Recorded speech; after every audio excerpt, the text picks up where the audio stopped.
할렐루야. 오늘도 새벽 예배에 찾아오신 성도님들을 주님의 이름으로 축복하고 환영합니다. 이 시간 함께 기도하며 예배의 자리로 나가겠습니다. 함께 기도하겠습니다. 하나님, 참되게 예배하는 자를 찾으시는 주님, 저희들 온전히 마음을 다하고 뜻을 다하여 주님만을 예배하기 원합니다.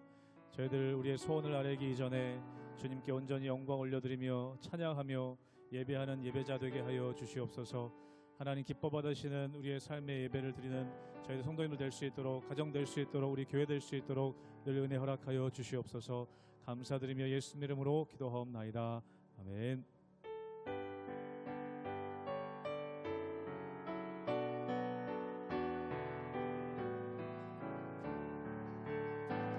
나 주의 도움 받고자 주 예수님께 빕니다. 그 구원 허락하시사 날 받아주소서. 내 모습 이대로, 내 모습 이대로 주 받아주소서. 날 위해 돌아가신 주 날 받아주소서. 큰 죄에 빠져 영죽을 날 위해 피 흘렸으니 주 형상대로 빚으사 날 받아주소서. 내 모습 이대로 주 받아주소서. 날 위해 돌아가신 주 날 받아주소서. 내 힘과 결심 약하여, 내 힘과 결심 약하여 늘 깨어지기 쉬우니 주 이름으로 구원해 날 받아주소. 내 모습 이대로, 내 모습 이대로 주 받아주소서. 날 위해 돌아가신 주 날 받아주소서. 내 주님 서신 발 앞에 나 꿇어 엎드렸으니 그 크신 역사 이루게 날 받아주소서. 내 모습 이대로 주 받아주소서.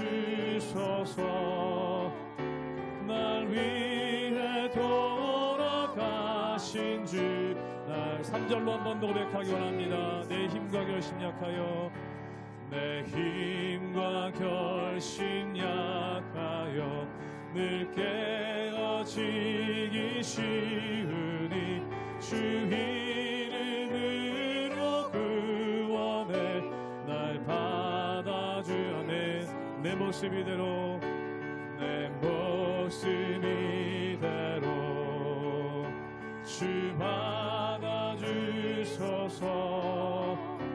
날 위해 돌아가신 주 날 받아주.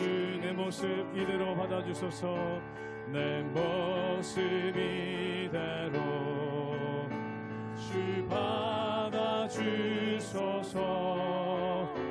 날 위해 돌아가신 주 날 받아주소서.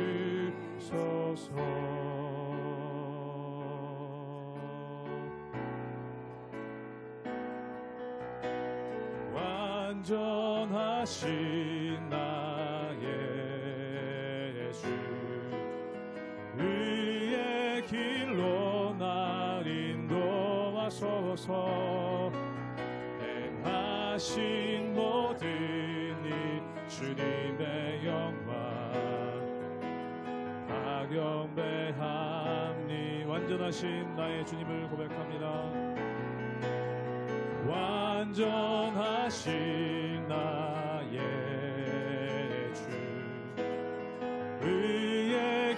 길로 날 인도하소서. 행하신 모든 일 주님의 영광 박영배합니다. 예배합니다. 예배합니다. 찬양합니다. 주님만 날 다스리소서. 예배합니다. 찬양합니다. 주님 홀로 높임 받으소서. 완전하신 나의 주, 완전하신 나의 주, 의의 길로 날 인도하소서. 행하신 모든 일 주님의 영광 박영배합니. 예배합니다. 주님 예배합니다. 찬양합니다. 주님만 날 다스리소서. 예배합니다. 찬양합니다. 주님 홀로 높임 받으소. 예배합니다. 찬양합니다. 예배합니다. 찬양합니다.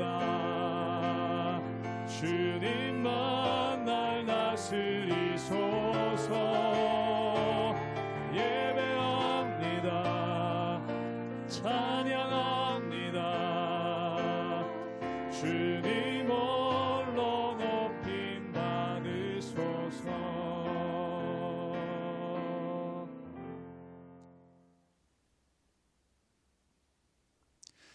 할렐루야. 우리 하나님의 은혜와 평강이 우리 성도님들 삶 가운데 날마다 가득하시기를 주님의 이름으로 축원합니다. 우리가 자녀가 처리된다라는 의미가 뭘까요? 예를 들어서 자녀가 공부를 안 하고 게임만 하고 있습니다. 그럼 부모님이 그 자녀를 혼내겠죠. 그런데 어린아이 때는 단지 혼내는 게 무서워서 게임을 하지 않고 또한 공부하는 신용을 합니다. 그러다가 엄마가 혼내지 않는 것 같으면 다시 게임을 하고 안 좋은 걸로 가게 되는 그러한 모습이 있죠. 즉 다시 말해서 혼나느냐 혼나지 않느냐 이거에만 관심이 있다는 겁니다. 그런데 이 아이가 철이 들고 각성하게 되면 어떻게 될까요? 자기 인생 가운데 가장 유익한 것이 무엇인지, 또한 부모님이 혼내는 것을 넘어서 왜 부모님이 게임을 하지 못하게 하고 공부를 하라고 말씀하실까? 그 마음을 깨닫고 안다는 것입니다. 사랑하는 여러분, 우리가 신앙생활할 때도 마찬가지입니다. 어린아이의 신앙을 가지고 있으면 단지 징계받는 게 두렵고 또한 단지 혼나는 게 두렵습니다. 그래서 징계받지 않으려고, 혼나지 않으려고, 그리고 하나님께서 징계를 안 하시는 것 같으면 그냥 눈치 보면서 죄를 지려는 그러한 마음이 있죠. 그런데 우리가 영적으로 성장하게 되면은 왜 하나님께서 우리로 하여금 죄에서 떠나라고 하시는지, 왜 하나님께서 우리에게 온전한 하나님의 백성으로 서라고 하시는지 그 의미를 깨닫고 그것 가운데 나갈 수 있는 능력이 그 말씀 가운데 있다라는 것입니다. 그러므로 사랑하는 여러분, 우리의 삶 가운데 하나님께서 기뻐하시는 일, 또한 하나님께서 온전케 여기신 일이 무엇인지를 깨닫고 그것으로 말미암아 하나님 말씀 가운데 온전함으로 살아가시는 우리 모든 성도님들 되시기를 주님의 이름으로 축원합니다. 호세아 11장 12절에서 12장 14절 말씀입니다. 에브라임은 거짓으로, 이스라엘 족속은 속임수로 나를 애워쌌고, 유다는 하나님 곧 신실하시고 거룩하신 자에게 대하여 정함이 없도다. 에브라임은 바람을 먹으며 동풍을 따라가서 종일토록 거짓과 포악을 더하여 아수르와 계약을 맺고 기름을 애굽에 보내도다. 여호와께서 유다와 논쟁하시고 야곱을 그 행실대로 벌하시며 그의 행위대로 그에게 보응하시리라. 야곱은 모태에서 그의 형의 발 뒤꿈치를 잡았고 또 힘으로는 하나님과 겨루되 천사와 겨루어 이기고 울며 그에게 간구하였으며, 하나님은 베델에서 그를 만나셨고 거기에서 우리에게 말씀하셨나니, 여호와는 만군의 하나님이시라. 여호와는 그를 기억하게 하는 이름이니라. 그런즉 너의 하나님께로 돌아와서 인애와 정의를 지키며 항상 너의 하나님을 바랄지니라. 그는 상인이라 손에 거짓 저울을 가지고 속이기를 좋아하는도다. 에브라임이 말하기를 나는 실로 부자라. 내가 재물을 얻었는데 내가 수고한 모든 것 중에서 죄라 할 만한 불의를 내게서 찾아낼 자 없으리라 하거니와 내가 애굽 땅에 있을 때부터 나는 내 하나님 여호와니라. 내가 너로 다시 장막에 거주하게 하기를 명절날에 하던 것 같게 하리라. 내가 여러 선지자에게 말하였고 이상을 많이 보였으며 선지자들을 통하여 비유를 베풀었노라. 길르앗은 불의한 것이냐? 과연 그러하다. 그들은 거짓되도다. 길갈에서는 무리가 숫송아지로 제사를 드리며 그 제단은 바디랑에 쌓인 돌무더기 같도다.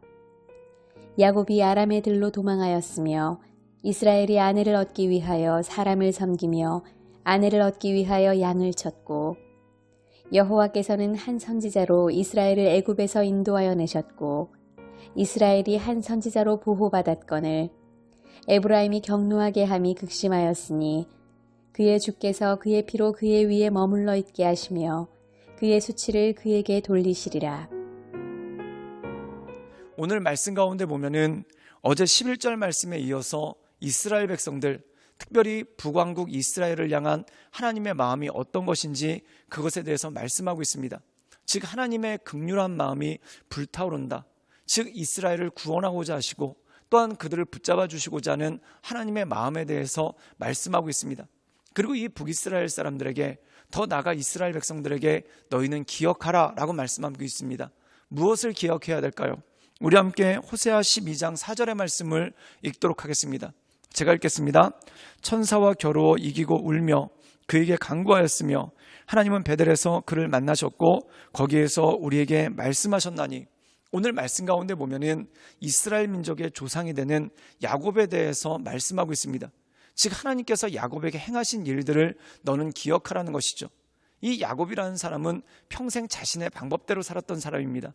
즉 자기 형 에서의 뒤꿈치를 붙잡았고 또한 집착하며 사는 사람이 바로 그 사람이었죠. 또한 자기가 집착하는 것에 대해서 수단과 방법을 가리지 않고 어떻게든 그것을 얻으려고 애쓰는 사람이 바로 야곱이었다는 겁니다. 근데 이 야곱이 인생의 막바지에 또한 벼랑 끝에 몰렸을 때 자기의 방법, 자기의 힘으로는 아무것도 할 수 없음을 깨닫고 하나님께 매달리고 하나님께 나가는 그러한 모습이 있습니다. 그때 하나님께서 그를 야곱, 붙잡는 자에서 이스라엘, 하나님과 겨루어 이겼다. 즉 다시 말해서 하나님을 붙잡고 놓지 않았다라는 그러한 이름으로 말씀하시죠.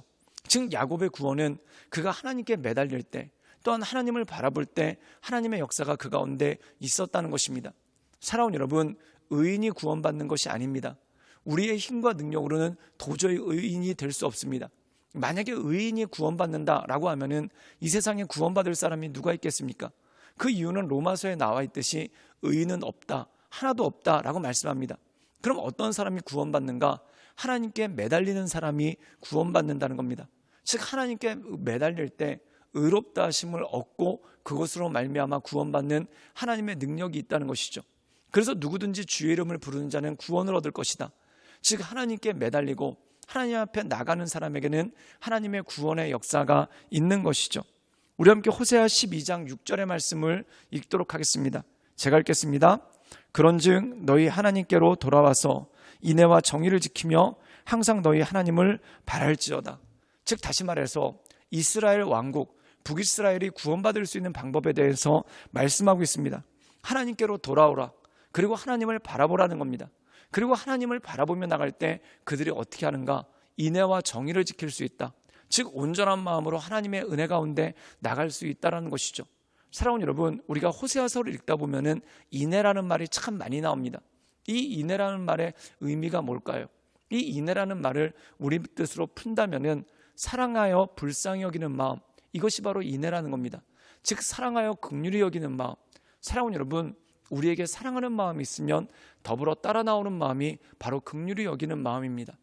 사랑하는 마음이 있는데 긍휼히 여기는 마음이 없다. 그럼 그것은 있을 수가 없는 것이죠. 그런데 사랑함으로 긍휼히 여기는 마음, 이것이 바로 하나님의 마음이라는 것이죠. 즉 우리가 하나님을 바라볼 때 인애, 즉 하나님의 마음을 알게 되고 또한 그것을 우리 마음 가운데 깨달을 수 있는 능력이 그 가운데 있는 것이죠. 즉 우리가 인애를 행한다는 것은 다른 사람을 사랑하고 다른 사람을 불쌍히 여기는 그러한 마음이 있습니다. 그런데 더 나아가서 하나님께서 우리를 사랑하시고 우리를 불쌍히 여기시는 그 마음을 깨달아 우리가 온전함으로 살 수 있는 능력이 그 가운데 세워진다는 것이죠. 사랑하는 여러분, 결국 이 호세아서를 통해서 우리에게 주시는 말씀은 이것입니다.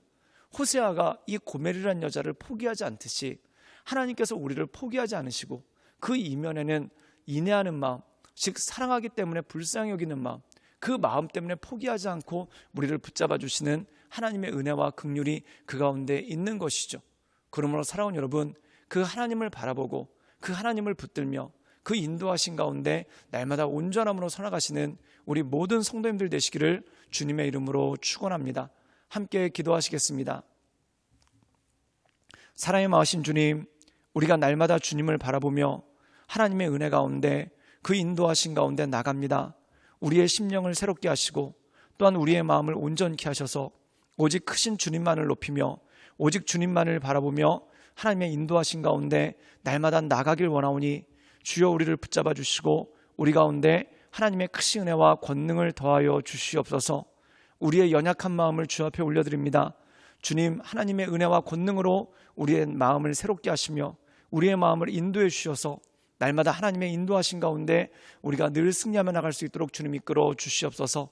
인애의 마음을 가지고 우리를 바라보시는 주님, 우리가 주님을 바라봄으로 하나님의 이 인애의 마음을 깨달아 하나님의 인도하신 가운데 온전함으로 나가는 믿음의 사람으로 우리를 붙잡아 주시옵소서. 예수님의 이름으로 감사하며 기도드리옵나이다. 아멘.